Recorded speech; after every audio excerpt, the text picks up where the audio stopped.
balik wajah karismatik dan orasi yang membakar semangat di depan ratusan ribu tentara, Adolf Hitler menyimpan sisi gelap yang menakutkan.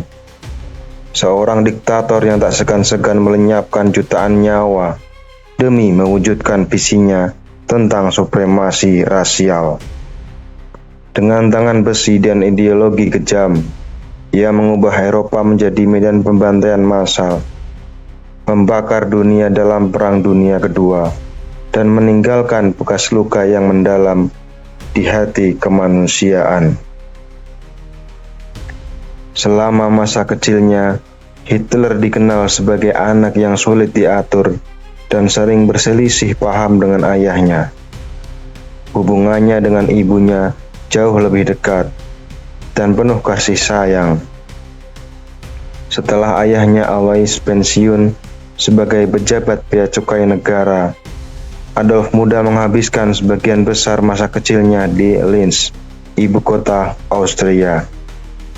Tak ingin mengikuti jejak ayahnya sebagai pegawai pemerintah, ia mulai berjuang di bangku sekolah menengah hingga akhirnya putus sekolah. Alois meninggal pada tahun 1903 dan Adolf mengejar mimpinya menjadi seorang seniman. Hitler awalnya bersekolah di sekolah dasar di Fischkram, kemudian melanjutkan pendidikan menengah di Realschule di Linz. Prestasi akademisnya tidak menonjol dan ia seringkali bermasalah di sekolah, terutama setelah kematian adiknya Edmund pada tahun 1900. Kematian ini sangat mempengaruhi psikologinya dan menyebabkan perubahan perilaku yang signifikan. Ayahnya, Alois, sudah merencanakan masa depannya. Alois mau dia menjadi pegawai pemerintah. Ayahnya mau menjadikan Adolf pegawai pemerintah di Kekaisaran Austria-Hongaria dan tidak dapat dibantah. Adolf merana. Dia sangat kecewa, bahkan terjadi baku hantam. Ayahnya benar-benar kasar. Kalau sudah mabuk, sangat mudah melampiaskan amarah. Namun, kala baru berusia 13 tahun, ayah Adolf meninggal karena serangan jantung. Adolf pun menyadari tidak ada lagi yang bisa menghalangi pilihannya. Dia akan menjadi seorang seniman. Ketika Hitler berusia 18 tahun, dia meninggalkan rumahnya di provinsi Linz, Austria Utara. Tujuannya adalah ibu kota Wina, 200 km jauhnya. Yakin dengan bakatnya, Hitler percaya dia bisa berhasil sebagai seorang seniman. Cara terbaiknya adalah masuk Akademi Seni Rupa. Untuk masuk ke institusi ini, calon siswa harus mengerjakan ujian yang sangat selektif.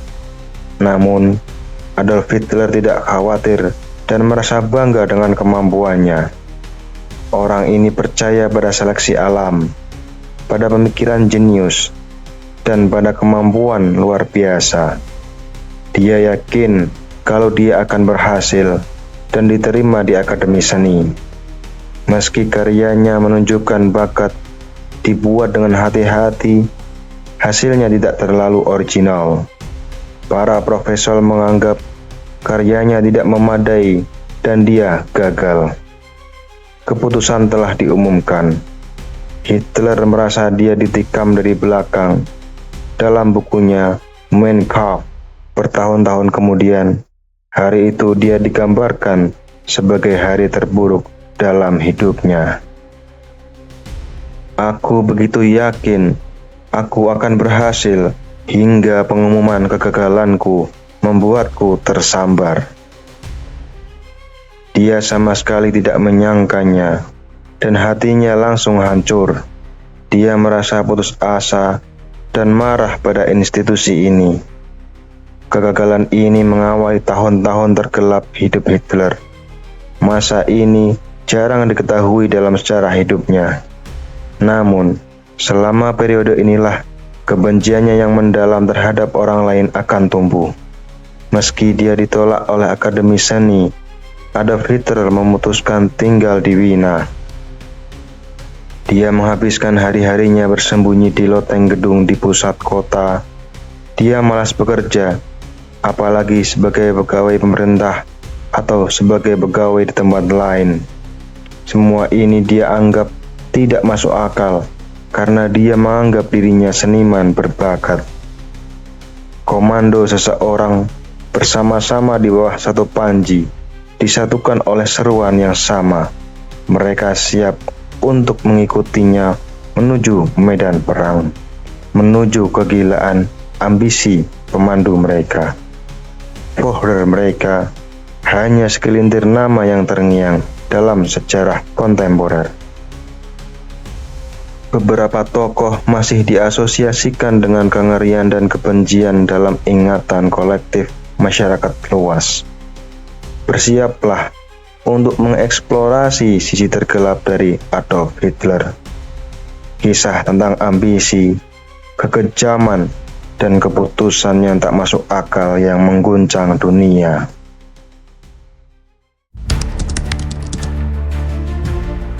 Bagaimana mungkin bayi selucu ini kelak bertanggung jawab atas kengerian tragedi pembantaian puluhan juta nyawa? Awalnya, dia memiliki kehidupan yang biasa-biasa saja. Bisa dikatakan hampir tidak diketahui. Bocah ini yang nantinya akan dipanggil Führer, lahir di provinsi terpencil Linz, Austria, di bulan April 1889. Masa remajanya tidak menyenangkan. Sebagai anak muda, dia tidak berbeda dari teman-teman sebayanya. Bukan yang terbaik di kelasnya, memiliki bakat pun tidak. Guru-gurunya tahu dia pintar, tapi dia pemalas dan tidak disiplin. Adolf Hitler tidak tertarik dengan sekolah. Dia habiskan waktu luang di dalam kamarnya untuk menggambar. Baginya, menggambar telah menjadi lebih dari sekedar hobi masa kecil. Dia punya bakat alami, akan tetapi orang tuanya yang tidak memiliki pendidikan seni banyak merecoki lukisannya. Di usia semuda itu, 11 atau 12 tahun, dia bercita-cita menjadi pelukis. Panggilan seninya tidak disetujui oleh orang tuanya di rumah, karena ayahnya Alois sudah merencanakan masa depannya. Alois mau dia menjadi pegawai pemerintah. Ayahnya mau menjadikan Adolf pegawai pemerintah di Kekaisaran Austria-Hungaria dan tidak dapat dibantah. Adolf pun sangat kesal. Dia sangat kecewa, bahkan terjadi baku hantam dengan ayahnya. Alois benar-benar kasar terhadap Hitler. Ketika Adolf berusia 13 tahun, ayahnya meninggal karena serangan jantung. Adolf pun menyadari tidak ada lagi yang bisa menghalangi pilihannya. Dia akan menjadi seorang seniman. Saat itu tahun 1907, Hitler baru berusia 18 tahun. Dia meninggalkan rumahnya di provinsi Linz, Austria Utara. Tujuannya adalah ibu kota Wina, yang jaraknya 200 km. Waktu itu, Wina adalah ibu kota budaya paling utama di Eropa, menyaingi Paris, dan merupakan kota bagi seniman dan intelektual di abad tersebut. Yakin dengan bakatnya, Hitler percaya dia bisa berhasil sebagai seorang seniman. Cara terbaiknya adalah masuk Akademi Seni Rupa. Untuk masuk ke institusi ini, calon siswa harus kerjakan ujian yang sangat selektif. Namun, Adolf Hitler tidak khawatir. Baginya tidak ada bayangan keraguan. Ujian masuk tidak lebih dari sekedar formalitas. Orang ini percaya pada seleksi alam, pada pemikiran jenius, dan pada kemampuan luar biasa. Seumur hidup Hitler, ini benar adanya. Dari ujian sekolah tersebut, dia menampilkan kepercayaan diri yang kuat.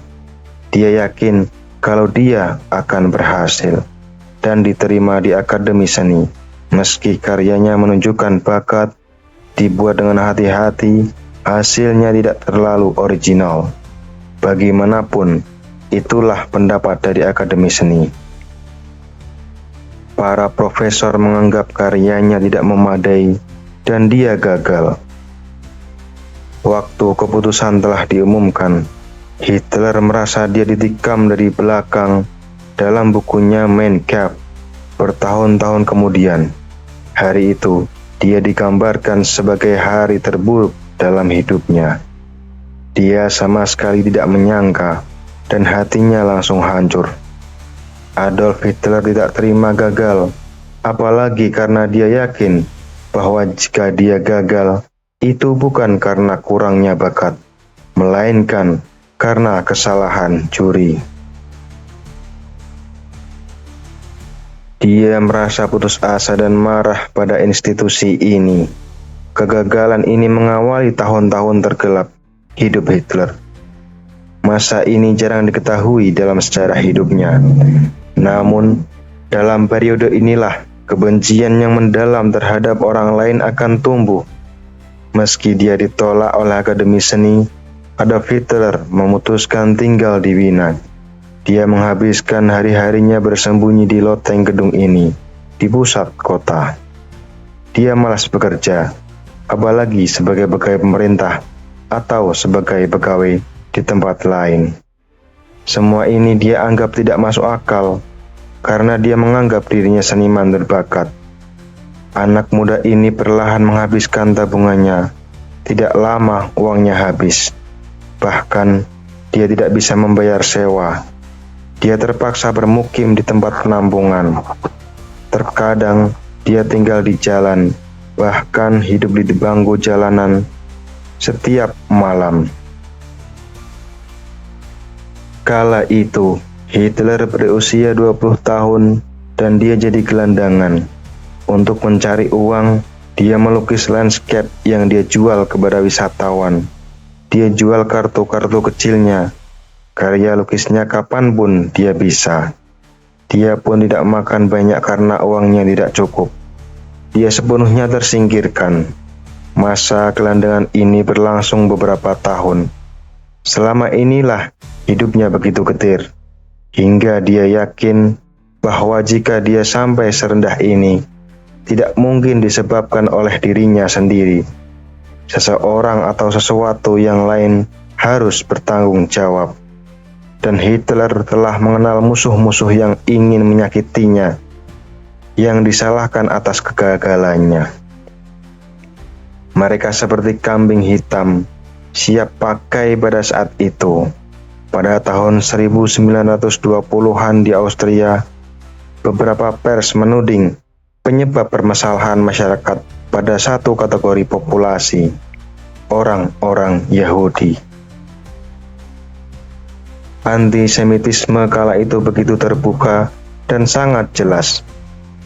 Seperti dijelaskan di Deutsches Volksblatt, koran warga Jerman, salah satu media cetak terbesar di Wina. Dalam artikel ini, surat kabar harian membahas kemunduran ekonomi menjadi tanggung jawab orang Yahudi. Mereka disamakan dengan wabah yang menjangkit masyarakat Austria. Di tengah pemilihan di Wina, orang Yahudi digambarkan bak musuh yang harus dihabisi. Pemilih Jerman jangan terperdaya oleh slogan kebencian Yahudi. Orang-orang Yahudi telah disangkal, dikucilkan sebagai anti-nasionalis sejati. Mereka didefinisikan orang-orang yang tidak punya tempat tinggal, agama atau aturan, dan didefinisikan sebagai ancaman. Hitler secara rutin membaca pers antisemit ini dan beralih ke bacaan yang lebih radikal. Salah satu favoritnya adalah koran kecil sayap kanan bernama Ostara, yang secara terbuka menunjukkan kebencian pada Yahudi. Digambarkan begitu kasar, diancam oleh seorang kesatria Jerman. Inilah gagasan yang bergema dalam diri Adolf Hitler muda.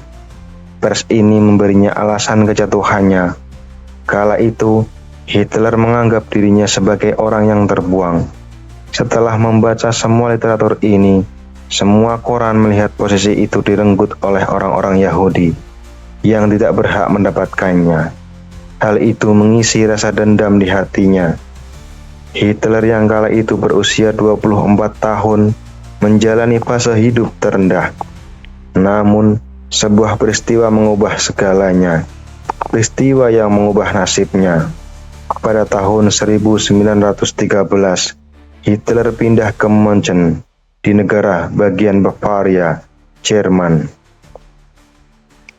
Ketika Perang Dunia Pertama pecah pada musim panas berikutnya, ia berhasil mengajukan petisi kepada Raja Bavaria agar diizinkan menjadi sukarelawan di resimen infanteri cadangan.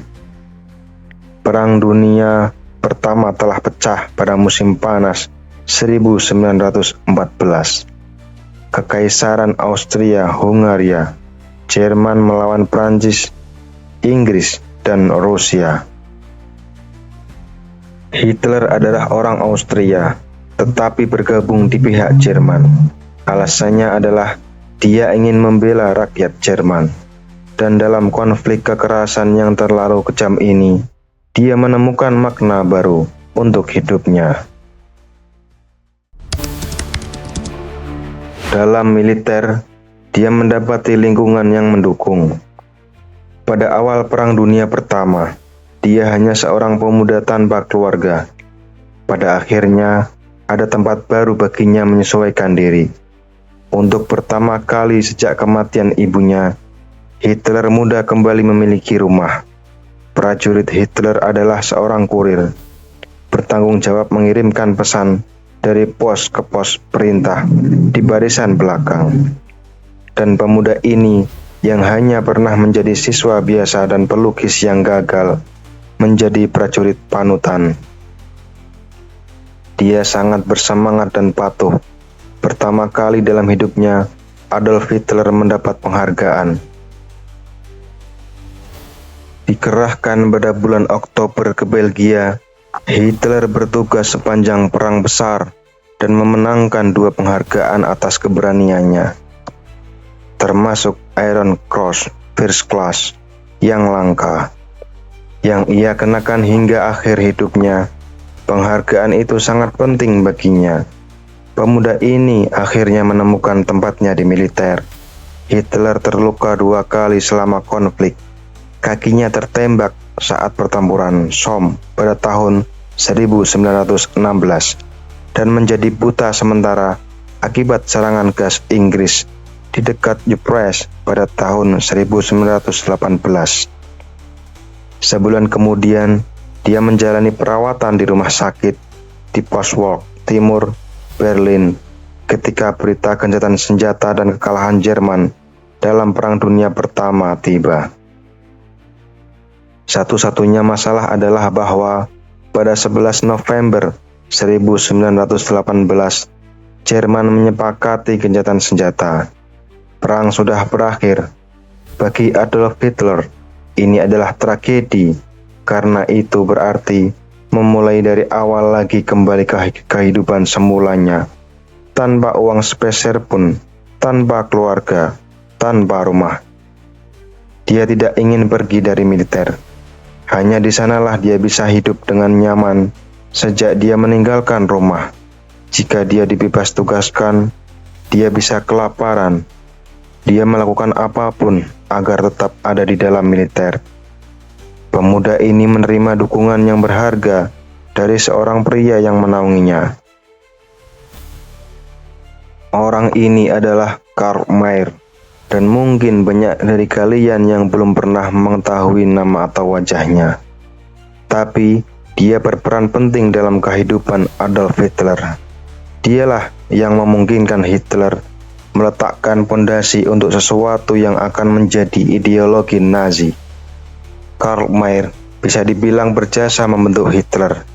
Dia membawa semangat transisi sebagai batu loncatan yang memungkinkan Hitler mendapat kemampuan untuk menjadi seorang Führer, sang pembimbing. Karl Mayr adalah seorang penting di militer.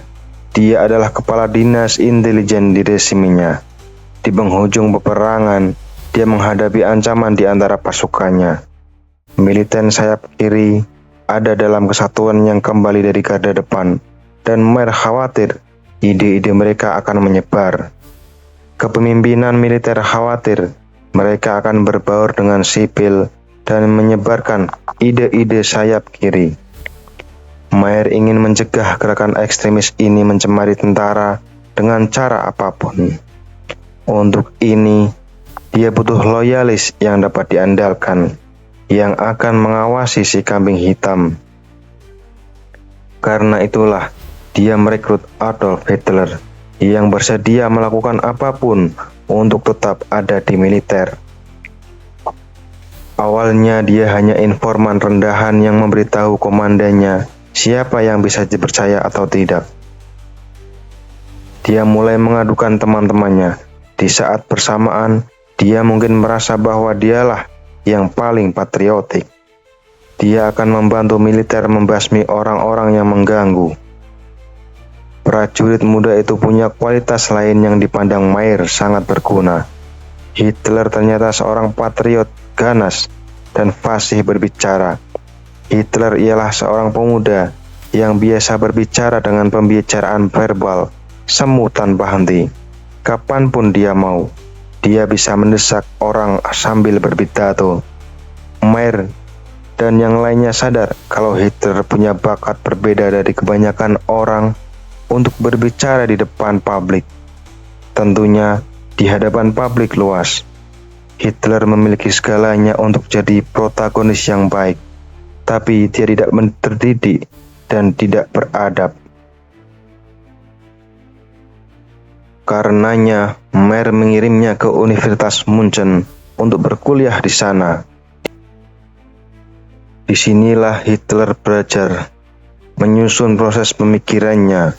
Dia mengambil kelas sejarah dan politik. Dia mendapati beberapa kelas yang menarik, karena beberapa kelas ekonomi didasarkan antisemitisme radikal. Kapitalisme finansial diduga diusung Yahudi dengan tujuan mengukir generasi produktif dari berbagai negara. Hitler membuka semuanya. Dia mengadopsi konsepnya sambil mencampur adukan dengan paham antisemitnya. Sebuah paham antisemitisme yang sepenuhnya gila, terobsesi, radikal, dan baru. Kebencian terhadap Yahudi menjadi ciri paling jelas dari seluruh filosofi Hitler.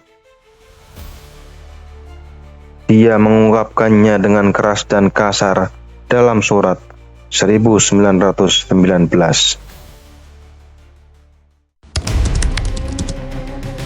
Dia menyatakan bahwa orang Yahudi adalah ras asing yang dia bandingkan dengan tuberkulosis radikal bangsa-bangsa.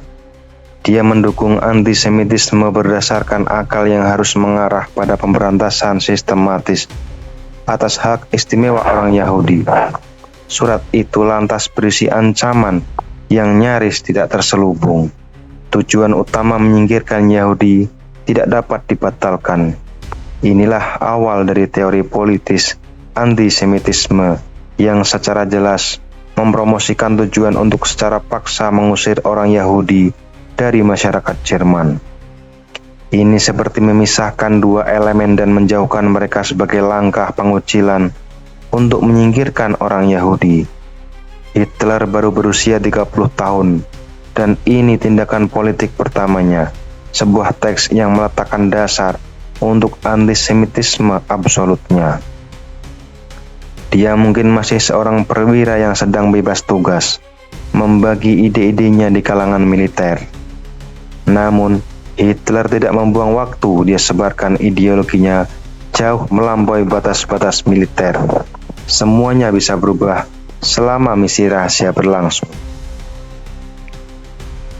Setelah Hitler kembali ke Munchen pada akhir tahun 1918, ia bergabung dengan Partai Pekerja Kecil Jerman yang bertujuan untuk menyatukan kepentingan kelas pekerja dengan nasionalisme Jerman yang kuat. Pidatonya yang terampil dan energi karismatiknya membantu mendorongnya masuk ke dalam partai. dan pada tahun 1920 ia meninggalkan militer dan mengambil alih upaya propaganda partai tersebut. Dalam salah satu kejeniusan propaganda Hitler, Partai Pekerja Sosialis Nasional Jerman atau Partai Nazi yang baru berganti nama mengadopsi versi swastika, yaitu simbol suci kuno Hinduisme, Jainisme, dan Buddha sebagai lambangnya. Dicetak dalam lingkaran putih dengan latar belakang merah. Swastika Hitler akan memiliki kekuatan simbolis yang menakutkan di tahun-tahun mendatang. Pada akhir tahun 1921, Hitler memimpin Partai Nazi yang sedang berkembang, memanfaatkan ketidakpuasan yang meluas terhadap Republik Weimar dan ketentuan Perjanjian Versailles yang menghukum. Banyak mantan perwira militer di Munchen yang tidak puas kemudian bergabung dengan Nazi, terutama Ernst Röhm yang merekrut pasukan Strong Arm yang digunakan Hitler untuk melindungi rapat partai dan menyerang lawan. Pada malam tanggal 8 November 1923, anggota SA dan lainnya memaksa masuk ke sebuah aula bir besar, di mana pemimpin sayap kanan lainnya sedang berpidato di depan massa. Misi Adolf Hitler mengharuskannya untuk tetap menyamar. Namun, acara tidak berlangsung secara rencana. Ada sebuah kalimat yang membuatnya marah saat para anggota partai sedang berdebat. Salah satu dari mereka mempromosikan gagasan Bavaria yang merdeka, yang akan memisahkan diri dari Jerman. Bagi Hitler yang tersengat oleh kata-kata ini, dia tidak bisa berpikir dan dia tidak bisa duduk diam. Dia naik ke atas meja, langsung berbicara dengan pidato yang sangat fanatik, menyalahkan separatisme Bavaria. Hitler membela Jerman Raya yang telah diperjuangkannya. Sambil memegang pistol, Hitler memproklamirkan dimulainya revolusi nasional dan memimpin para pengunjuk rasa ke pusat Munchen, di mana mereka terlibat baku tembak dengan polisi. Hitler melarikan diri dengan cepat, tapi dia tidak melawan, dan pemimpin pemberontak lainnya kemudian ditangkap. Meskipun gagal secara spektakuler, Wilhelm Busch menjadikan Hitler sebagai tokoh nasional dan di mata banyak orang pahlawan nasionalisme sayap kanan. Setelah kejadian itu, dia dipenjara, menulis sebagian besar dari bukunya yang terkenal, Mein Kampf, yang merinci ideologi dan rencananya untuk Jerman. Setelah dibebaskan, Hitler memfokuskan dirinya pada strategi politik yang sah, dan pada tahun 1933 ia diangkat menjadi kanselir Jerman. Hanya dalam beberapa bulan, informan kecil dari Wilhelm Busch ini telah menjadi juru bicara bintang mewakili partai. Melihat namanya saja, tempat-tempat pun penuh. Pendukung maupun warga yang penasaran tertarik pada bakat pidatonya dan pidato pro buruhnya. Dia mewakili penderitaan rakyat Jerman, kegusaran mereka, amarah, rasa sakit, dan semua ini bergema di tengah publik kala itu. Pidato Adolf Hitler seperti benar-benar balu kala itu. Nada akademis yang menyengat, suara yang bergetar, tidak ada orang yang pernah berbicara seperti ini di Jerman saat itu. Hitler berbicara dengan legas dan berombak. Kalimat pendeknya sangat keras, seringkali sangat kasar, dalam hal sentimen penuh kebencian, penuh agresi. Bagi kita, tampak mengejutkan dan konyol, tapi nada perwira ini punya arti dan kedalaman pada saat itu. Hitler sadar bahwa dia bisa menjadi lebih dari sekedar orator atau kelompok politik kecil di Bavaria. Dia bisa menggerakkan orang banyak. Dia bisa memainkan peran politik utama.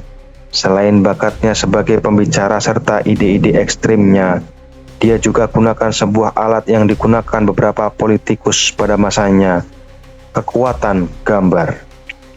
Dimulai dari penampilannya sendiri, Di sini, di penghujung perang tahun 1918, dia masih memakai kumis lebar, tren sejak abad ke-19. Beberapa bulan kemudian, dia ubah penampilannya. Dia cukur kumisnya hingga seperti sikat kecil. Itulah tampilan modern untuk era saat itu. Menurut Hitler, itulah hasrat untuk menyesuaikan dengan abad 19. Dia masih muda. Fashion pemuda Munchen mempengaruhinya. Potretnya saja sudah menunjukkan gaya rambut yang klimis. Dia mengubah gaya rambutnya untuk memastikan tidak ada yang melupakan wajahnya agar terkesan kuat di era 1920-an. Hitler bekerja dengan seorang ahli namanya Heinrich Hoffmann, seorang fotografer profesional dan seorang Nazi yang berkomitmen serta salah satu anggota pertama dari partai kecil Hitler. Dia menawarkan untuk menjadi fotografer resminya. Hitler pun menerimanya. Dia meyakinkan dirinya bahwa ada yang harus dikerjakan dan bahwa citranya harus ditata. Hitler belajar memanfaatkan fotografi sebagai alat komunikasi di studio milik Heinrich Hoffmann di 50 Skillingstrasse. Hitler kembangkan gerakan dramatis untuk memaparkan ide-idenya. Sikap teatrikal untuk memberinya gaya yang mudah diingat. Dia bukan hanya seorang politikus, dia adalah seorang aktor yang sangat serius dalam perannya. Trik gayanya dia ambil dari teater. Dia tidak pernah berlatih sebagai aktor, tapi setiap malam dia menonton teater dan opera untuk mengadopsinya dalam politik. Hitler berperan sebagai petinju saat dia ingin melihat menantang. Dia mengacukan jari tinjunya saat ingin mengancam musuh-musuhnya. Dia mencoba semuanya. Dia berlatih di depan cermin, tapi dengan foto dia bisa dapat gambaran yang jelas. Dia sempurnakan penampilannya dengan tujuan untuk menonjol dari politikus lainnya. Pada tahun 1932, Hitler mencalonkan diri melawan pahlawan perang Paul von Hindenburg sebagai presiden dan memperoleh 36,8% suara. Ketika pemerintahan berada dalam kekacauan, 3 kanselir berturut-turut gagal mempertahankan kendali, dan pada akhirnya Januari 1933 Hindenburg menunjuk Hitler yang berusia 43 tahun sebagai kanselir, mengakhiri kebangkitan menakjubkan dari seorang pemimpin yang tidak terduga. Tanggal 30 Januari 1933 menandai kelahiran Third Reich, atau sebagaimana Nazi menyebutnya, 1000 tahun Reich. Setelah Hitler menyombongkan diri bahwa ia akan bertahan selama 1 milenium, kehidupan Hitler setelah menjadi kanselir membawa bencana kepada kalangan luas. Dia disebut sebagai pemicu Perang Dunia yang Kedua, melakukan pembantaian besar-besaran terhadap orang-orang Yahudi, dan melakukan berbagai perbuatan yang mengerikan selama Perang Dunia Kedua berlangsung.